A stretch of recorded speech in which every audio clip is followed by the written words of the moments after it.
Hello, everyone. Welcome to Random Encounter 287 or 287. My name is Jono Logan, and I am cold. Is anyone else cold?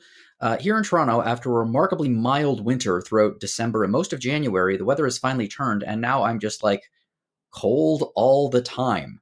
But that being said, I know that I'm really lucky because while we have, really cold temperatures right now, in terms of snow and ice, it's actually been pretty good. We haven't had a whole lot of it. And in many places around North America, I know that hasn't been the case.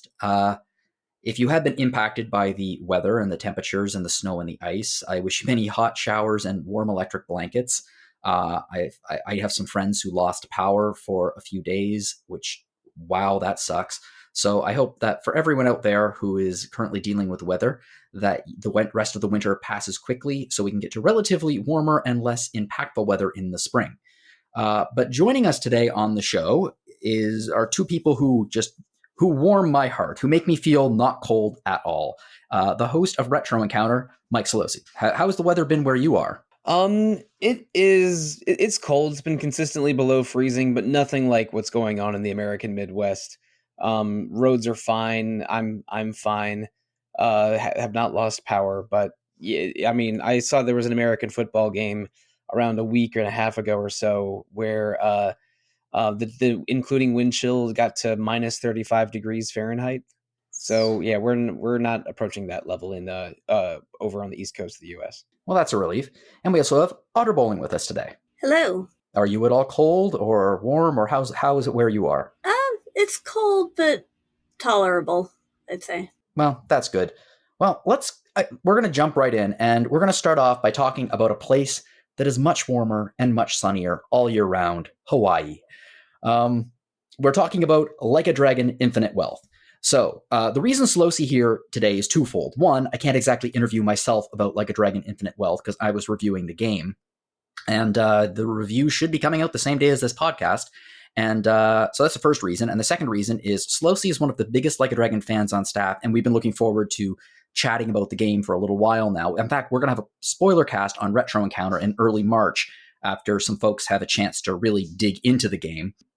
Early March might be ambitious to get through this game because holy crap. Hey, don't worry about me. I've almost finished Dragon Quest XI in around 2.5 weeks. I can manage. Oh my god, going from Dragon Quest XI to Like a Dragon Infinite Wealth, it's not going to be a tone shift because, Like a Dragon is almost a Dragon Quest game in terms of its style and mechanics. And hey, the Year of the Dragon begins in a couple of weeks, and I'm also playing Dragon Age 2 for the Retro Encounter podcast in about a month.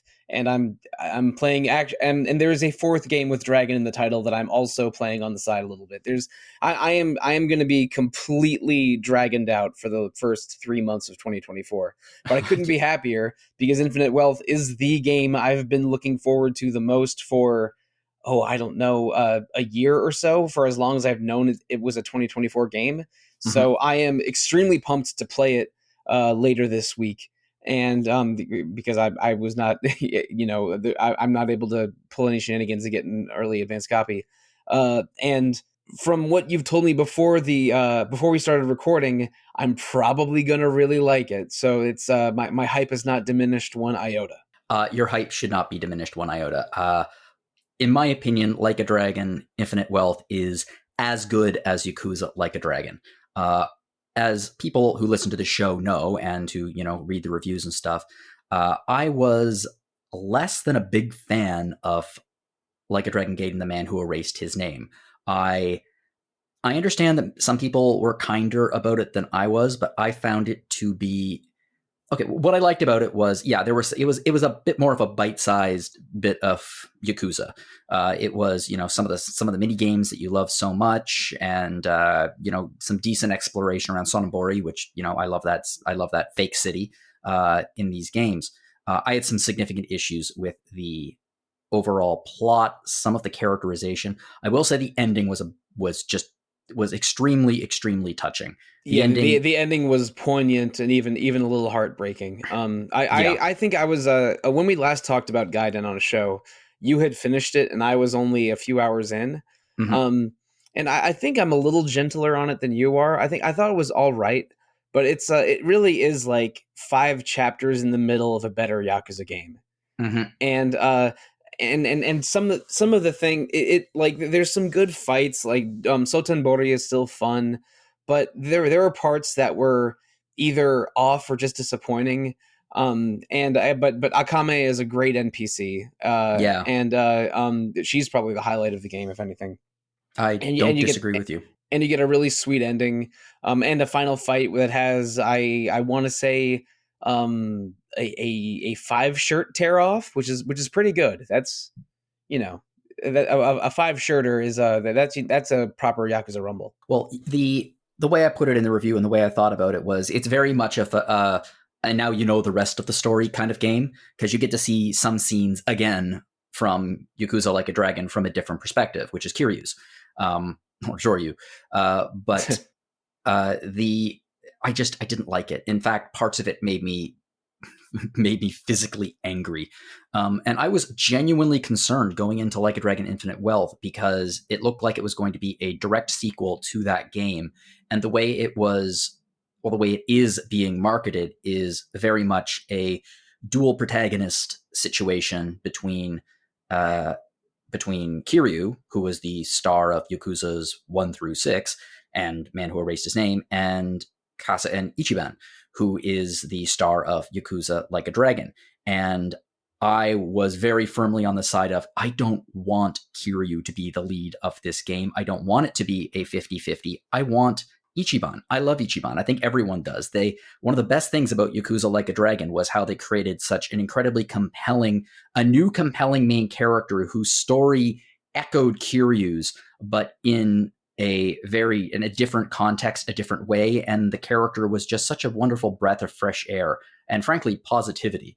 I wanted him to be the main character, and it looked like they were going to go the route of there were going to be 2 main characters in this game. And that was marketing, because it's not the case. Ichiban is the main character in Like a Dragon Infinite Wealth. Yes, Kiryu does play a more significant role as the game continues. And his story does push further to the front, but he is a secondary protagonist, in my opinion. In fact, during the first half of the game, first third of the game, this game is so frigging packed that it's hard to actually divide it into any meaningful fraction. Kiryu is very much a party member, just like any of the party members from the previous game, like Adachi or Namba. Like, it was getting character development and was being an interesting character, but was not the focus of the show. Was very much a supporting party member, which I just love, because not only did it we get to hang out with Kiryu again, and I like Kiryu, but we also got to see different shades of his character now that he is in this situation where Kiryu has always had the problem where he is, he takes everything on his back. He does everything. He is the solo Yakuza paladin. And now he has this group around him that is supporting him. And it's really fascinating to watch how he has to adapt to that and change. So yeah, Ichiban is very much the main character of this game, and I could not be happier about that. One thing I love about Yakuza Like a Dragon / Ryu Gakutoku 7 is that maybe the biggest change, other than combat, from old Yakuza to Ichiban Yakuza is the party. Like, you're not just one person anymore. You have a group of 7 or more people that are consistent. So Kiryu would always have people that he met, and the games have great performances and great dialogue. But like, giving you a whole team in Yakuza Like a Dragon felt like it felt like it was more characters growing together instead of just Kiryu mostly stoically reacting to everything around him.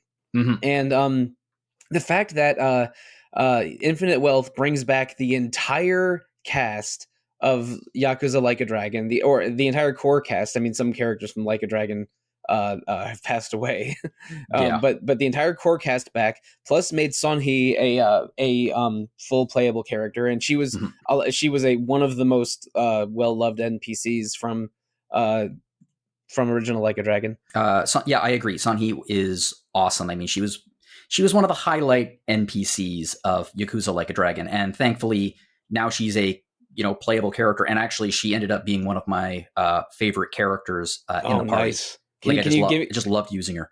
Can you give me a tease of like maybe one or two of her moves in her base class? Yeah, sure. Her base class is assassin. Nice. And she uses claws. So like 3 spikes out of her hands to slash. So her base damage, like a hairpin or an ice pick, but like a couple of them. Yeah, exactly. And there is a very, shall we say, there's a slightly dommy aspect to her move set, not in the Night Queen class sense, but in the she abuses her male subordinates a lot, and generally speaking, they enjoy it. And I just love her, and the dynamic between her and Kiryu specifically is genuinely one of my favorite parts of this game. I'm not going to spoil it for you. Oh, I can't wait. The dynamic, because obviously, like, the organization that she is in charge of has a lot of history with the Tojo clan. So there's a lot of history going on there that's going on in the background, and it's very compelling and lovely. I really enjoy it. But she's great. And then there's the new characters in the game. So you're right. Like, everyone from the old game is here. The entire party is back. But we also have a bunch of new characters in the game. Before we go on, everyone from the old game is back except for Aerie. I'm sorry, Aerie. Yes, the Aerie erasure continues. Yes, although she does have a mention, because you can go to the shop and check in. And is Grandma there? Grandma's there, and apparently they are now trying to push into North America. So that's where she is in this game. Oh! So they did exactly what they did with Kaoru and Yakuza 3. It's like, oh, I'm going to America now, and then you never see her again until now. It may be that she may make an appearance. I don't know. She was in a trailer, so I know she was in a trailer, so you know. Yeah, she was in oh boy, I think it was called a bucket list trailer. That was basically a montage of characters from previous games that they indicate Kiryu will reconnect with, since he's starting to feel regrets and stuff in his more advanced age. So they're very, very deliberately like bringing in cameos for fans to encounter in what I hope are like interesting interactions.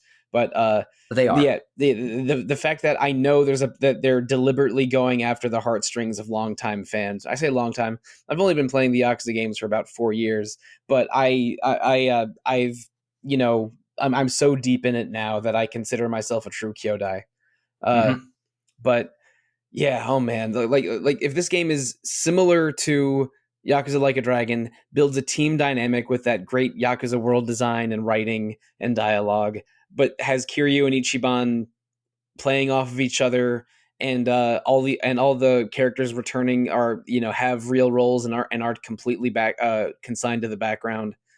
Oh my god, that sounds like exactly the game I want. Well, the game starts out with the original team, and the way so it starts a few years after the end of Yakuza Like a Dragon. The Tojo clan has been it's gone now, and Ichiban has made it his mission in life to work at Hello Work and to help former Yakuza reintegrate their way into society, because there is a 5-year ex-Yakuza clause law, which means that for 5 years, if you have been a member of the Yakuza, you cannot get a cell phone plan. It really restricts your ability to rejoin society.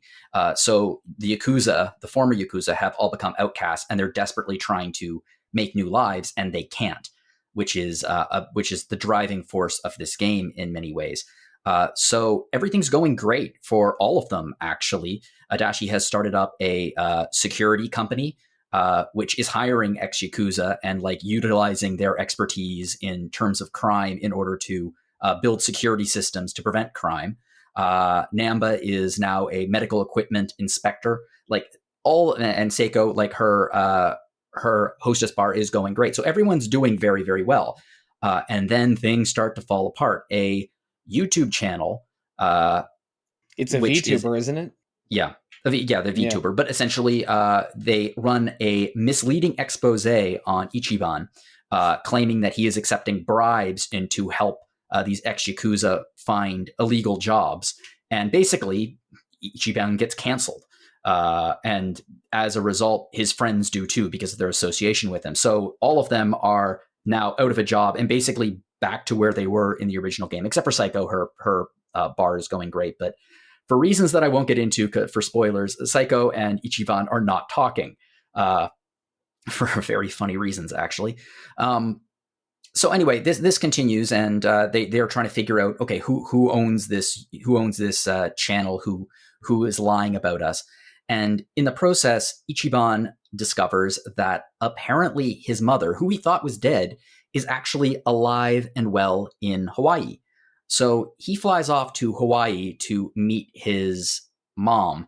And once he's there, he gets into trouble literally immediately. His cab driver, a guy named Tamizawa, tries to hold him up. And then he gets away from that. And eventually he finds his way to his mom's place. And then his mom isn't home, but her housekeeper, Chitose, is.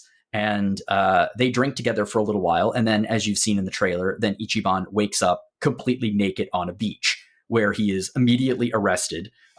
His passport has been stolen from him, so he has no proof of who he is. He manages to escape the police wearing old clothes and stuff like that, where he is found by Kiryu, who it happens to be on assignment in Hawaii. And Kiryu, it turns out, is also looking for his mom, and so are the local Yakuza, and so are every criminal group in Hawaii. So you start to try to figure out, hey, what's going on here? Why is everyone looking for Ichiban's mom? And in the meantime, there's a lot of things happening on the other side of the world. So this is a bit of a spoiler. If you want to go in completely, not knowing anything, then maybe jump ahead. But so like I said, for the first part of the game, you're in Hawaii. That's your party, these four. And really interesting dynamic, really, really cool. I love the fact that you do play with Namba and Adachi and Psycho a little bit in the first chapter, but then they go away for a while. So it really lets you develop your new relationships with your new party in this new environment. Hawaii's incredible, by the way. It's just an amazing world. Hawaii is so frigging big that I think that it pushes against the walled garden into open world. It's just that frigging huge. So it's considerably bigger than Ijincho Yokohama from Like a Dragon. Yeah, it is. It is. And eventually things keep going. I don't want to spoil any plot because the plot here is actually pretty damn good, including a lot of the reasons behind Kiryu and why he's there. Okay, I know some of those plot details, but we don't want to go too deep into spoiler territory. No, we don't. But one thing I do have questions about, I do know that two of the people Ichiban meets in Hawaii are two new party members, Chitose and Tomizawa. I played the demo in Like a Dragon Gaiden, so I know I have a little bit of an idea of what they're like. Tomizawa is a cab driver who speaks English and Japanese, and Chitose is also looking for Ichiban's mom, I think. Her starting job is heiress, and she seems very she seems like a fun lady. But what are your impressions of Tomizawa and Chitose? Because I love the Yoko homies so much. I can't wait to see what the new cast interactions are like. Tomizawa is an interesting character because off the top is presented as a bit of a minor antagonist. As you played the demo, I imagine that most people who are listening to this played the demo. And eventually Ichiban kind of manages to convince him to come over to his side. And they start out with the classic, I'm not your friend, that kind of relationship. Well, Ichiban thinks he's his friend. Ichiban thinks everyone is his friend because it's Ichiban.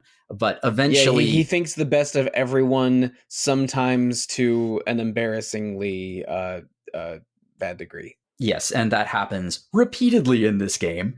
You could call him naive, but the other characters point out that, he is naive and sometimes he gets stabbed in the back, but also because of this, sometimes he makes friends with people and lasting allies that you never would have expected because of this. So it kind of all works out in the end. So Tomizawa, his class is taxi driver. Some interesting skills there. I really like the character, and I really like how his friendship with Ichiban develops. It's a little bit. He's kind of the new Namba. Not just because he has slightly bushy hair and glasses. Yeah, he's just kind of like that, much more cynical. He has a much more cynical worldview than Ichiban, as everyone does, but especially like Namba kind of had that role in the first, where it was just he was kind of working as a counterpoint to the overwhelming positivity that is Ichiban. And Chitose is a character that I adored her in this game. Very conflicted, very mysterious. We don't know what her past is. We don't know what she's doing. We kind of team up with her out of necessity. And then the layers slowly get revealed as to why she is looking for Akane, who is Ichiban's mom. And her skill sets are great. And then, of course, if you don't like these skill sets, there are a whole bunch of new jobs that you can explore. Yeah, we saw a bunch of jobs in the trailers, which I am an obsessive, and I watched the trailer, several trailers multiple times. But in the demo, two of the new ones that we had, there was Aquanaut, which was men only, and looked like it was like summoning dolphins and hitting people with surfboards, and Samurai, which looked like which was like extremely like bloody 80s movie demon mask samurai stuff, a lot of blade moves. And then I think the other female job that was available was Geo Dancer, which is like a hula dancing maraca wielding like sort of Hawaiian sand and rain kind of magic class. Yes.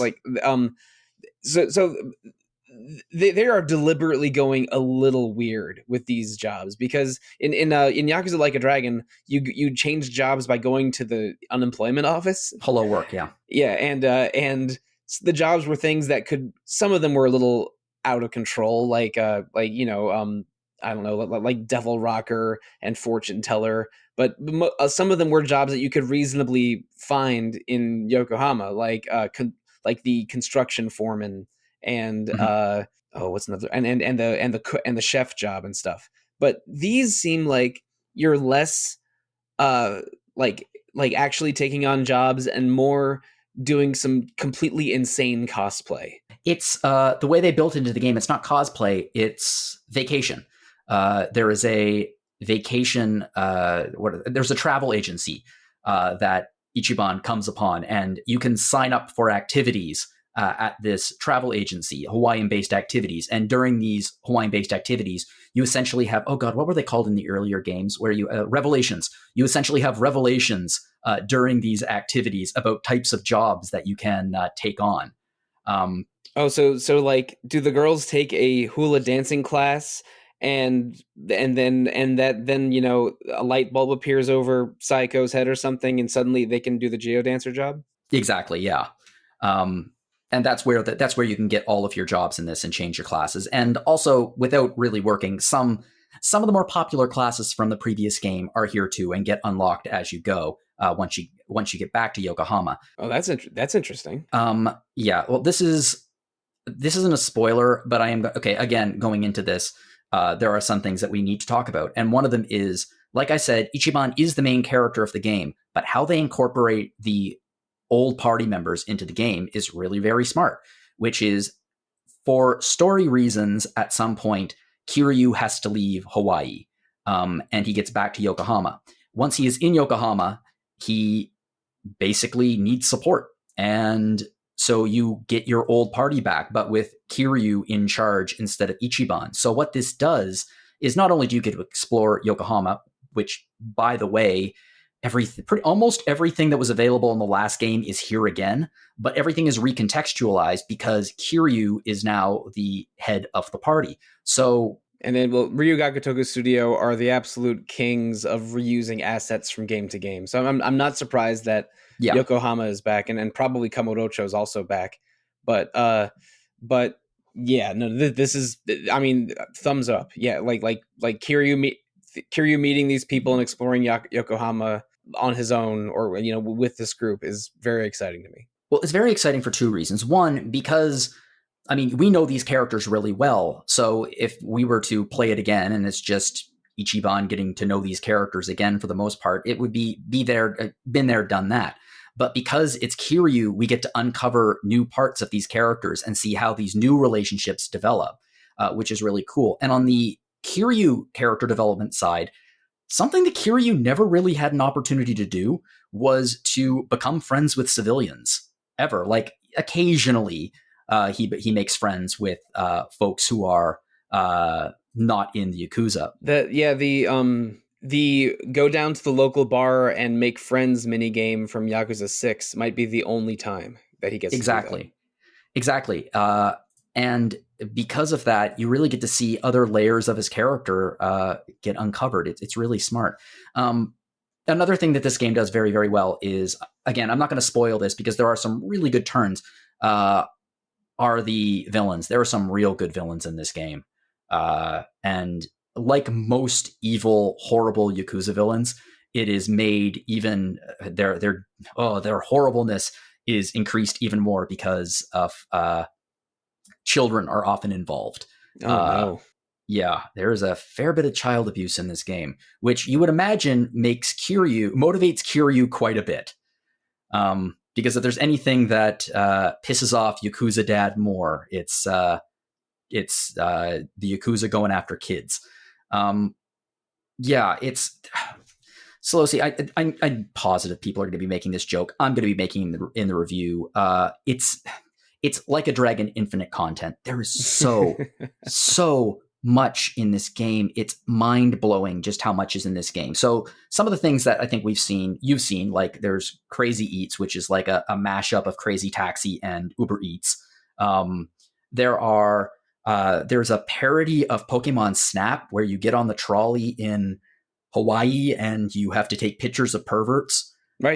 That one was in the demo. Mm-hmm. Yeah, that's in there. The big one, though, there's two big ones that we're running a little long. We'll be talking about this in a few weeks, and I need to get to the other game. But I would just want to mention the two things that were the two biggest side quests in the game, I would say. One, Sujimon are making a return from the first game. So Sujimon are the criminals, the degenerates, the perverts, the people that you fight in Yakuza Like a Dragon, and you collect them and you get them in the Suji decks, just like you would Pokemon.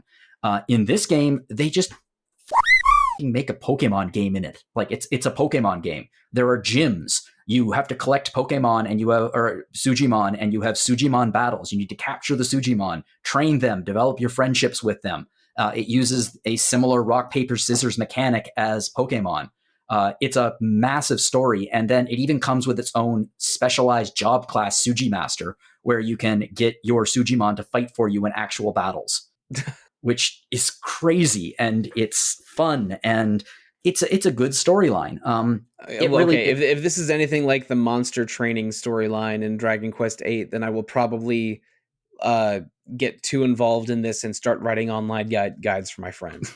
I think you'll like it. It takes the place of the usual Coliseum kind of combat thing, mini game with training and things like that. And the other one, which I know that you are very interested in, is the business mini game. There has been a trailer about this. Basically, Ichiban finds himself on an almost abandoned resort on a Hawaiian island, and there are pirates that have been polluting the island and covering it in trash. So your job is to fight the pirates, clean the trash, and basically build up a 5-star resort from scratch on this island. And it kind of makes it into, it's basically Animal Crossing at that point.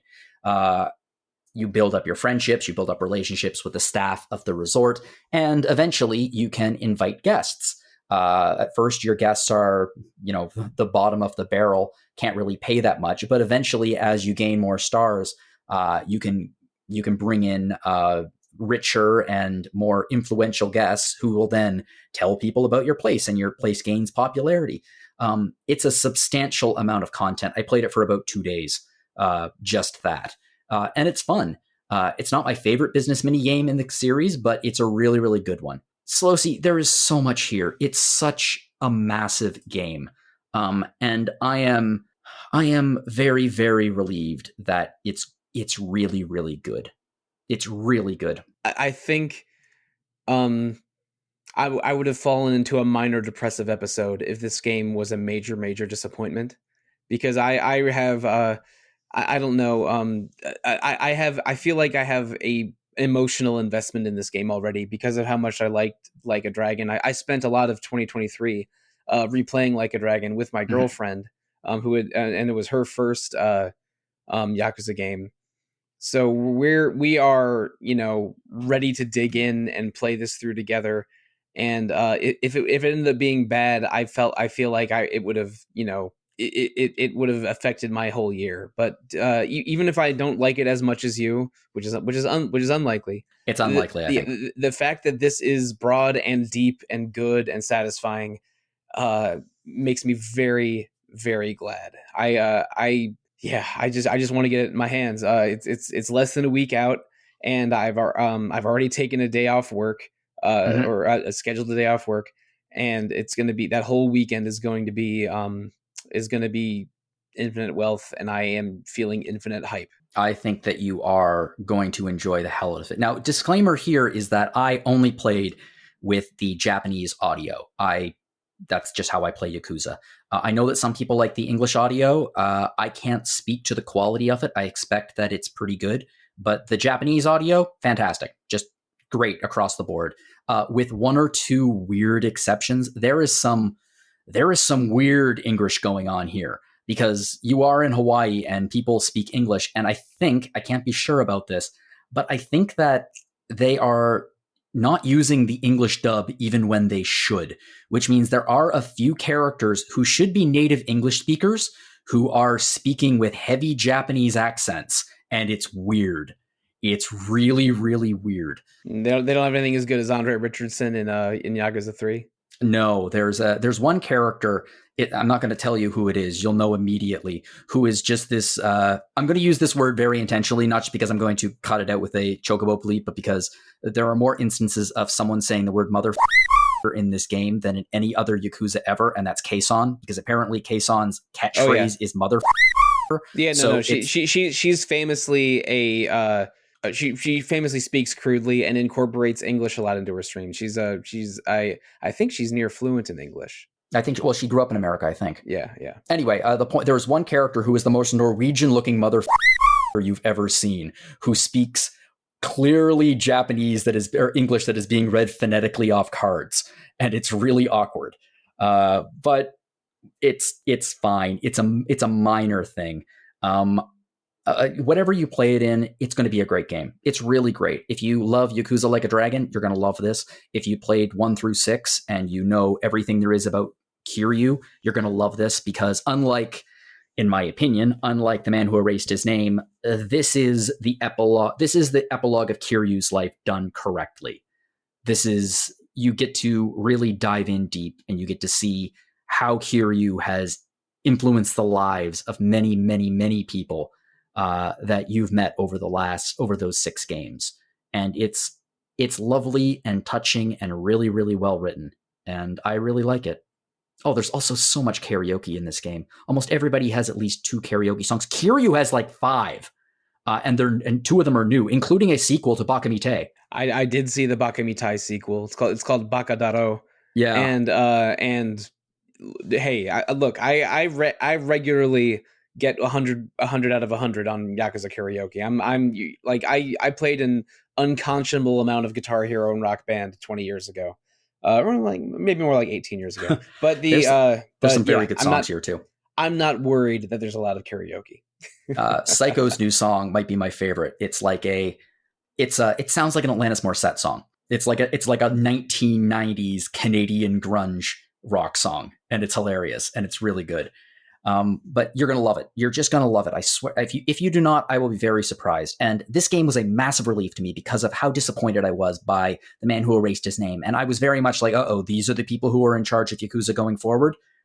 not a concern anymore, not even slightly. I think the Man Who Erased His Name was an afterthought. It was originally intended to be DLC for Infinite Wealth, and it was mostly developed after the core of Infinite Wealth was developed. So the Man Who Erased His Name was rushed, was sort of an afterthought. I think they probably expanded it to be more acceptable as a standalone title sometime after the initial planning stage. So I was a little disappointed by the Man Who Erased His Name, but probably not as much as you were. I wasn't worried. I'm super pumped for this, but I feel bad that this has been a 2-person conversation for 30 minutes. Audra, have we sold you on this game at all? Yes, the Geodancer in particular, I was like, ooh, that sounds like Geomancer. It is. Geodancer and Pyrodancer are both, Pyromancer. The classes are very cleverly done in these games. They're just, because they're classic RPG archetypes just transplanted into a modern day context. Jono, can you tell us one mid-game or late-game class that you particularly enjoyed? Oh, that maybe wasn't in some of the early trailers. I really like, it's not a late game class, but I really like Desperado just because it's hysterically funny just to have a cowboy using a toy gun with you. Oh, so you actually gosh. So you actually get piercing damage early in the game instead of only in a couple end game classes? It's hysterically funny just to see like your group, which is looking ridiculous, and just having an actual cowboy in the mix, like doing gun tricks with the gun as he shoots. So you'll shoot someone and then he'll like do a gun trick to put it back in the holster. It's enjoyable. It's a really fun class, and there's a lot of fun animations behind it. There's some controversy going on about this game right now. I believe New Game Plus being locked behind a paywall is a significant concern that a lot of people are having. As I understand it, this is not a weird thing in Japan, but this is a weird thing with DLC in the West. Well, Yakuza Like a Dragon came out in Japan something like 9 or 10 months before its North American release. So there were a lot of DLC releases for that game that were just available from the US at launch, and usually for free. Like a lot of the free costumes that came with the game, the post-game dungeon, and the option for a New Game Plus, I believe were DLC in Japan, but were just part of the base game here. But now that they're having I think for the first time, a worldwide simultaneous release for a major tentpole Yakuza game, I think we're basically going to be getting the version that Japan's been getting for several years, which means probably more nickel and diming DLC, which is which I'm not trying to hand wave or endorse here. That's just an observation. And there is. That's not in question. Hopefully, I mean, I loved it. I don't want to play it again. It's just too frigging much. But I am a little annoyed that there are classes, because I mean, we had a review copy of it, so I didn't get any of the DLC with it. I might buy some in the future if I can. There are classes that are locked behind DLC. They are pre-order bonuses. The classes are pre-order bonuses. So if you get a new copy in the first few weeks, you will get the tennis ace and linebacker classes. Yeah, I am totally not going to do that, but it is. I'm not disappointed by the amount of content I got with this game at all. Had such a good time. I'm celebrating my favorite football team, the Baltimore Ravens, winning a couple days ago. So I am going to put Ichiban in the linebacker class and just tackle some fools. That sounds like fun. Yeah, it's great. It's great. Bottom line, it's great. Really, I was looking forward to it. It lived up to my expectations perfectly. And I am thrilled to death that I got a chance to talk about this. And I can't wait to talk about it on Retro in about a month or two. That's going to be fun. Well, I'm going to pivot away now from Like a Dragon Infinite Wealth to something that's in a very different genre, and it's Audra's game. And first, okay, I need to put a disclaimer here. The game we're talking about is Lil Guardsman, and it's a point-and-click adventure game with a key gameplay component that's very, very similar to Papers, Please. It's, cartoony. It looks good. Very obviously inspired by some classic LucasArts adventure games. The disclaimer is that I am very, very good friends with some of the people who are behind this game. One of the founders of the company and the composer of Lil Guardsman is Scott Christian, who I've worked with many, many times in the Toronto music theater scene. And one of the writers and a voice actor in it is Jeremy Lapalme, who I went to school with for music theater at Sheridan College. well over a decade ago. They are both very close friends. So obviously, I was not going to be reviewing Lil Guardsman. That would have been a significant conflict of interest. However, the game is very much within our coverage as a point-and-click adventure game, and frankly, I'd be pushing for a review of it anyway, because it's exactly the type of adventure game that I love. So Audra reviewed it. I don't think I need to say this, but I'm going to say it anyway because of my relationship. I had absolutely no input into her opinion of the game, the text of the review. We are very specific here at RPG Fan that while I'm the review manager, the reviews are the reviewer's opinions. Here, all of that said, I genuinely really, really enjoyed Lil Guardsman. I thought it was an excellent adventure game. It did some very, very smart things with merging in similar gameplay from Papers, Please. Frankly, it's a much less stressful game to play than Papers, Please, which is so stressful to play. And it's damn funny. It actually has a heart behind it.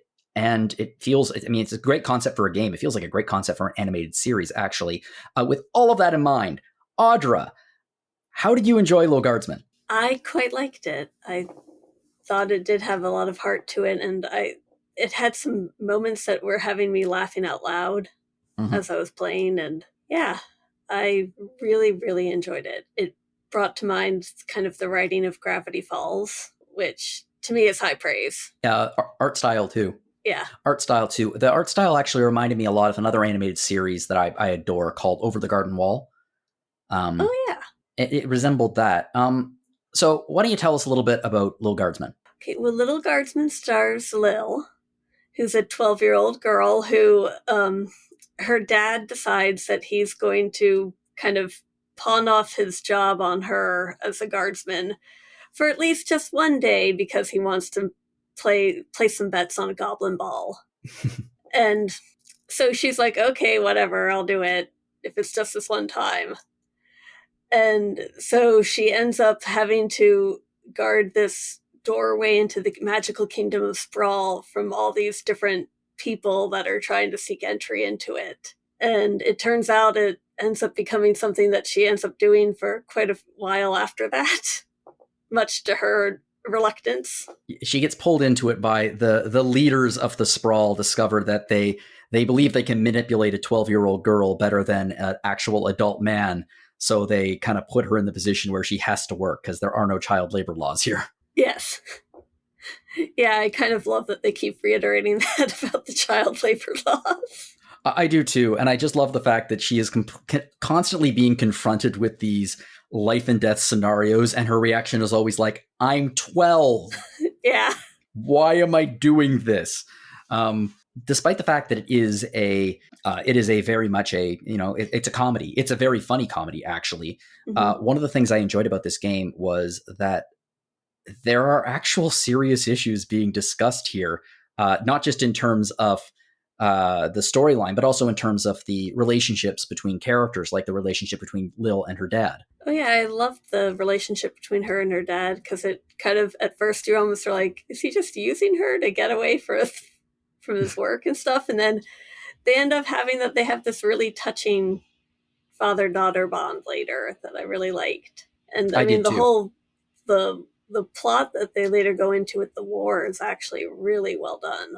Yeah, it is. As the storyline continues, like I like how the storyline develops in this game, because you're not getting, especially at the first, you're not getting a complete picture of what's going on, because you are just letting people into the kitchen or letting people into the kingdom or denying them entry. And your choices will impact how the game develops and how the storyline develops, as there are two suitors for the princess of the Sprawl, and you have the decisions that you make help develop how the storyline unfolds and basically who marries her. And then a war can start because of these responses. And then the storyline will take a bit of a shift after that point as more responsibilities are put on Lil as the gatekeeper. I think that the way that they, for lack of a better word, gamified the point-and-click adventure game is really clever, because most point-and-click adventure games, especially LucasArts, it's very much rub one item against another item until you hear ding. Whereas here, there is a gamification of it because of the tools that you can use in the guards house and the star system. which grades you on how you did in the interview. Yeah, I really love the way they have like the limited number of the actions that you can take during a game. It really makes you think strategically about what you want to try to do to reveal the truth. What are they? Oh, well, you can interrogate people, which is basically just talking to them, and then you can decide if you trust them or if you're going to throw kind of shade on what they're saying about their reasoning for being there. And depending on that, they'll actually react differently depending on how you approach that. Then you can metal detect or X-ray scan them. Yeah. There's a truth spray, which is always helpful, or usually always helpful, except with some monsters. Except with some monsters. I found the truth spray rarely ever... Okay, so the way this is done is you usually deal with about, I'd say, 5 people coming to the gate per level. And oftentimes your interview in one of those people can later impact another one based on the decisions you make. You might get an item, for example. You might confiscate something from them that you can use in a later interview, or also, like you said, the various tools that are provided to Lil, which you have a limited number of uses. And you really do have to, I guess, try again to try to get your best results. And the way you do that is through the Chronometer 3000. Yes, they have a convenient time travel device that just so happens to fall into Lil's hands, and then she can only use it at the guardshed. Yes. And by doing so, you can restart a conversation with one person, or you can go back to the very beginning of it. Mm-hmm. And there are game overs in this game. Like it's not the LucasArts Adventure game. Thankfully, it doesn't go the Sierra model where you're like sent back to your last save point. But you can end the game based on the decisions that you make. Yeah, I had a few game overs a couple times that were... One of them, someone threw a Molotov cocktail at me. So I was like, that became dark real quick. Yes, it did. There's another part of the game which is also an exploration of the sprawl, this is much more the point and click adventure game style. So once you leave the guards shed, you can explore the sprawl and visit various locations, meet various characters. Which part of the game did you prefer? Did you prefer the guard shed or the exploration? I think I liked both. I probably liked the exploration more because you get to see how your decisions at the guard shed impacted like which characters you'd meet and what would happen to them and stuff. So I'd probably say the exploration more. And another way that works is the sprawl is... Okay, it's very much in line with like Monkey Island in the sense that, yeah, it's technically a period piece where this is a medieval society, but also they have modern conveniences. It's a magical place that kind of is midway between medieval times and the present. Yeah, like she has her boy band that she likes. Yes. And there's like television sets and there's technology, but it's all run by Crystal. And it creates a very absurdist world, and which lends a lot of opportunities for humor. Out of curiosity, did you have anyone who comes to the guard shed who was a particular favorite? Scary Tree Monster. Yes, Scary Tree Monster. And I think that actually is his name. But he was pretty hilarious, especially when he was like, bureaucracy! Whelp. I ended up really feeling bad for Whelp, but then I sort of thought that was just hilarious when they went into his storyline with his master. Yes, they explore a slightly house elf-esque relationship between a miser and his goblin servant. Yeah, and that was pretty good. And the vampire, I want to say his name was. Yeah. The one who was very obviously a vampire. But it's rude to say that. My personal favorite, and was an early edition, and it's because I am a music theater fan, was Chloe. I loved Chloe too. Yeah. Chloe is God help me. Like I said, Scott Christian, who is a composer, he has written many really excellent Canadian musicals, and he just writes a Disney princess song into one of the characters and then subverts it beautifully. It's very, very funny. Yeah, she goes. I love how Lil's like, well, that went dark real quick. Yeah. Yeah. Out of curiosity, what were your thoughts about the music and I guess the sound design in general? So also voice acting. I thought the voice acting was really well done. I really genuinely loved the voice acting. I like the music and the sound effects too. Beyond the Chloe singing though, I didn't really think that there was much that it really fit the atmosphere. I was delighted by the voice acting because not just because I know Jeremy very, very well, but also because the cast is Canadian. I'm like, yeah, Canada. Which, to be fair, is another reason why I'm so excited about this game. It's not just the fact that I know two of the people behind it. It's the fact that it's a Canadian point-and-click adventure game that has a high amount of polish on it. That makes me very, very proud. Because as we talked about on the last episode, when I was talking to Jerry,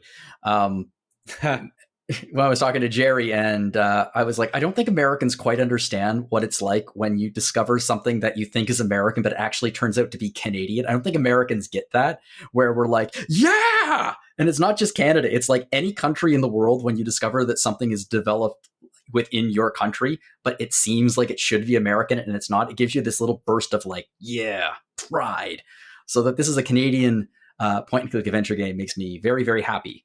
I felt a somewhat less amount of pride than that, but still some pride when I discovered that there is a Hungarian Metroidvania game in development right now, coming out in 2024. As the great grandson of Hungarian immigrants, I'm like, ooh, all right, yeah, let's do it. I'll pre-order that thing. It's called Mandragora, by the way. Ooh, Mandragora. That sounds neat. Yep. Audra, I was curious. I played it on PC. You played it on Switch. How was the performance? I really liked it on the Switch. I put it on my Switch Lite and played it while I was pet sitting and had a fun time with it. Yeah, I will say that even for the Switch, it doesn't exactly, it won't exactly give, the graphics don't give it a workout. Let's put it that way. Oh, no. No, I mean, it looks really nice, but it's not going to be like a graphic powerhouse. No, as you say, it's reminiscent of a 90s animated show. Mm-hmm. So it's not going to, you're not going to experience any slowdown, no crashes, anything like that. At least you shouldn't. The loading was great. That's terrific.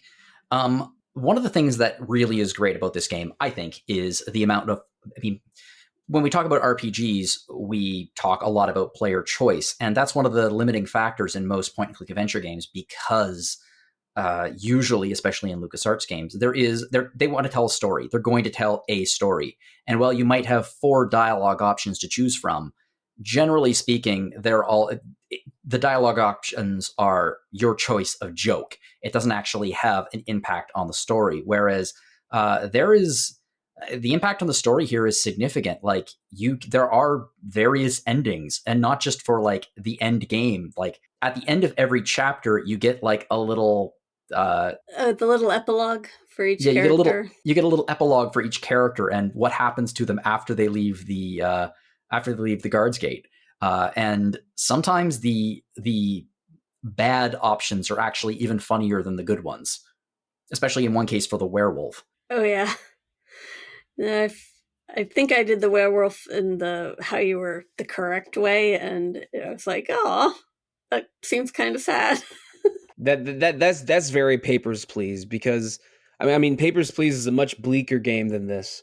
Oh my God, where you're where you're basically at the border control of a nation that is I don't want to say what their political affiliation is, but in a troubled political climate.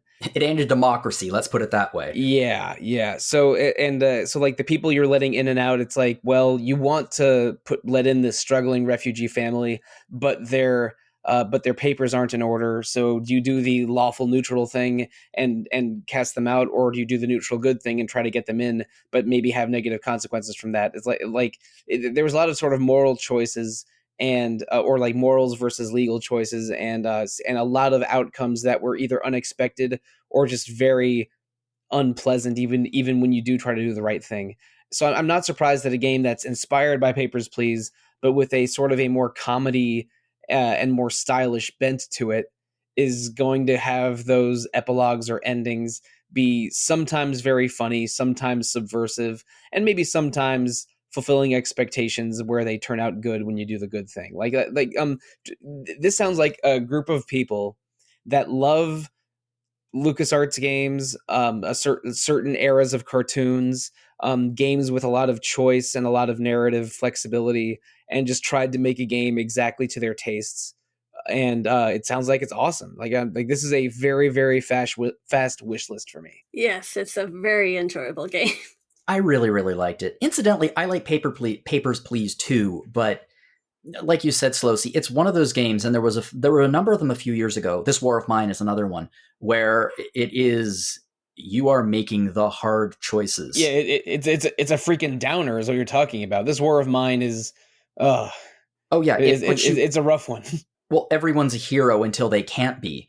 And the nice thing about Papers, Please is it does put you in the role of genuinely what it would feel like to be a member of that kind of society where you want to do the right thing. You want to be able to allow these people in.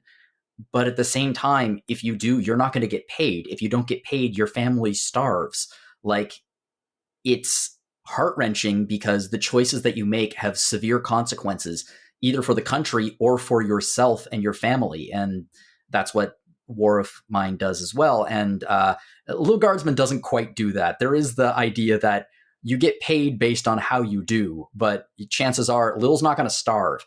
If you fail, like if you get a below 2-star rating, I believe you get a game over, but that just resets you back to the beginning of this, of the, that day. Yeah, it's a very kind of forgiving game loop, I think. Yeah. It's not trying to make you feel like crap. It's trying to make you laugh, and it does. I mean, even when you kind of make a bad decision, and the one, like the little goblin kid's like, I'm going to go knife an old person. And she's like, my God, what have I done? I mean, It's more comedic than it is, especially when you read the epilogue about what happened after he did that. And I am very glad that this game got released, to be honest. This isn't even due to my relationship with Scott, but like their publisher Versus Evil was, and this was a massive story, was shut down by their parent company, Tiny Build, the day before Christmas. That would have been terrifying to be in that position where your game is going to be released in a month, and then your publisher is shut down. Like, wow. And that is, unfortunately, the current reality of the business. And we'll actually pivot to the discussion question off of that. Anyway, the bottom line is you really enjoyed Lil Guardsman. It was a delight. I'm really glad you did. I did too. So we were talking, I was just mentioning, layoffs in the industry. There's a general opinion out there that 2023 was a banner year for video games.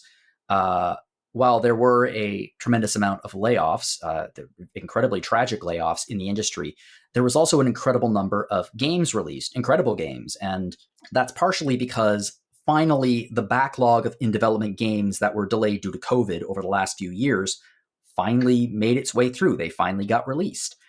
So we got a treasure trove of video games in 2023.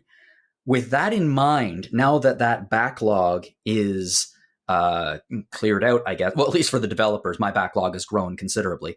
Do you think that 2024 is going to be much more of a, I'm going to say letdown year? I don't necessarily mean that like in a disappointing year. I just mean in like an exhale kind of year, now that we're going to be getting back on a more normal release schedule, theoretically anyway. A hesitant yes. I think that there will be sort of fewer like top of your wish list games coming out in 2024, only because 2023 was just unusually strong in terms of video game products and releases.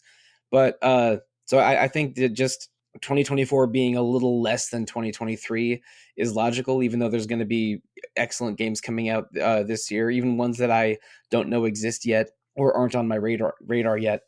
But I think that all these layoffs are troubling.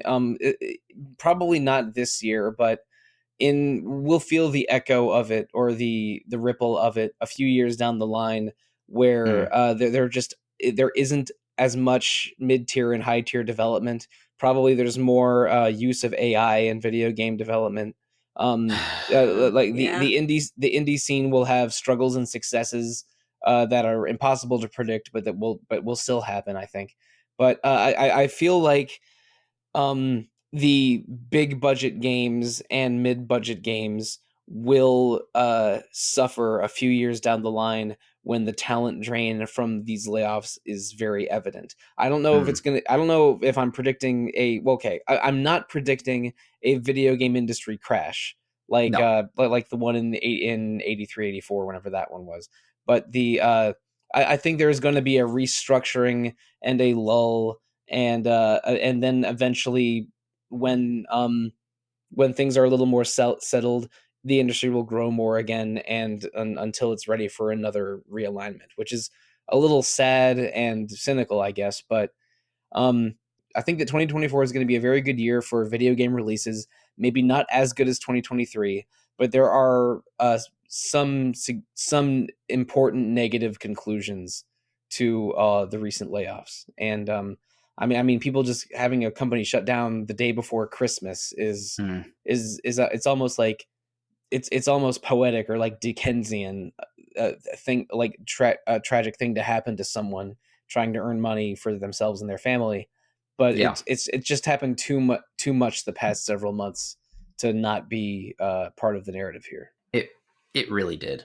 And partially, this is not the only reason why. Partially why there might be some layoffs is because this backlog of in-development games finally ended. These games were released, and generally layoffs do tend to hit after games are released. Teams get smaller. The demand isn't there anymore, so they let go of some of their employees. That is, in my mind, irresponsible due to irresponsible hiring practices. But that might be one of the reasons. And there could be, this is not a positive, there could be, the silver lining is some of these folks who were laid off, they could start developing their own games, and we could see their talents being put to use creating brand new experiences in the indie sphere or even AA gaming. That being said, it's just heartbreaking to see folks lose their jobs in an industry that, I agree with you, Sollosi. I don't think it's possible for the video game industry as it currently exists to experience a crash in the same way that it did in 1983. No, I think it's impossible. It'd be like saying the film industry or television is going to experience a crash. There will be downturns, absolutely, where there is less product being created. But the idea that it's going to disappear, the industry at this point is just too big. And I don't mean that too big to fail. I mean that the demand is there. People play video games in the same way that they consume music or watch television or watch movies. Like it's, I think demand for video games is as high or higher than ever. Even during quarantine times, people were buying and playing more video games. So like it's not an issue of demand. It's an issue of just the structure of AAA and AA development, not like putting in too much money, not getting enough money back because of mistakes or misaligned expectations, and then companies shutting down because of it, and venture capital doing crazy things like Embracer Group, which is a European company with a reputation for buying smaller companies and then having them shut down 2 years later. They embrace you whether you want them to or not. Yeah, exactly. No, you listen to some video game podcasts, I understand. I think that irresponsible practices like that need to slow down. And if that does happen, the game industry resettles again. I think it will experience growth in the future, but right now it is being realigned, and we're going to have some disappointing years and months in the future, but probably not soon. I think 2024 is good. All the games coming out into 2024 were mostly developed in years prior anyway. But we're going to feel the effects of these layoffs in the future for sure. It's you can't ignore it or say things are fine. You don't want to you don't want to be the dog in a burning house meme. Yeah, I think the repercussions are going to be felt for a while. Yeah, and they will. But that being said, I don't think like you said, I don't think 2024 is going to be a bad year. I think it's just going to be maybe a year of realignment, which happens sometimes. It happens in every industry, and it's not like there aren't big games being released. I mean, we just talked about Like a Dragon, Infinite Wealth. Now, a Final Fantasy VII Rebirth comes out in a few weeks. So like big stuff is coming out, and it's going to be a big year for games regardless, because that's the industry now. Tekken 8. I can't speak to that because I don't play fighting games. I know 2 people here do. Well, like I said, 2023 is over, and with that meant that our 25th anniversary here at RPG Fan ended. But that doesn't necessarily mean that the party is entirely over. You can still get some 25th anniversary merch at our shop, which is www.rpgfan.com/shop. It's going to be going fast, so if you want some, I would pick it up now. But the thing you want to pay attention to on the shop is the book. So I mentioned this, and I think we've been mentioning this on the last few podcasts in general, but it's a big, big deal. RPG Fan released our first book, and this is a review card collection. Steph has been, for the last few years, designing essentially cards, review cards, that kind of summarize all of our reviews. And we've partnered up with Hyperplay RPG, and we've put them all in a book. And it is a really, really cool book. I have one on my shelf. Highly recommend you check that out. So if you want to check that out, it's www.rpgfan.com/shop. I am featured in it. Audra is featured in it a lot because Audra writes an ungodly amount of reviews. I think I've only written 6 or 7 reviews for the site ever, but I am also featured in it. Yeah. So support us. Yay. Another way to support us is to check out past episodes of Random Encounter. Last week, we took a look at 2 games that were interesting experiments in narrative structure, Slay the Princess and Planet Laika. Unfortunately, I did mention this in the episode because it happened after the episode. We had some significant technical issues during the recording last episode, which meant that we lost half of the episode. And that was tragic because, first off, the original conversation we had about Planet Laika was one of the most off-the-rails episodes of Random Encounter I've ever done. I can't even remember half of what we talked about. It was weird. I really liked it. That being said, the final, slightly re-recorded episode was a lot more focused on the game, which is actually a positive. So if you listen to the last episode and you thought, wow, there's some weird audio stuff going here with some different audio levels and sounds like they're in different locations and lots of other things, that's why. But we are not the only podcast here at RPG Fan. We also have Retro Encounter, hosted by our own Mr. Mike Sollosi. Sollosi, the big story here is that you released episode 400.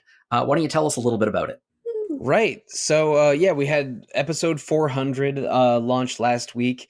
It's myself and 4 others as a panel of 5 listening to 12 pitches from RPG Fan staff, past and present, and then reacting and bidding on those pitches like an episode of Dragon's Den / Shark Tank. And the winning pitches were collected into, I believe it was 7 finalists. And then those 7 are in a poll, which at the time of posting this, you can still vote on. I think I am going to close the poll on the morning of the 26th because I am going to be no longer interested in polling and only interested in playing Like a Dragon Infinite Wealth.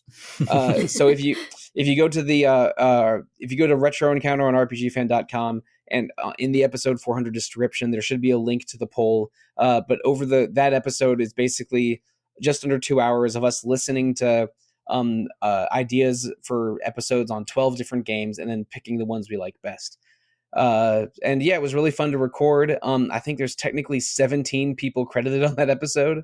It's quite a list. Yeah, because it's the 5 panelists plus the 12 entrepreneurs.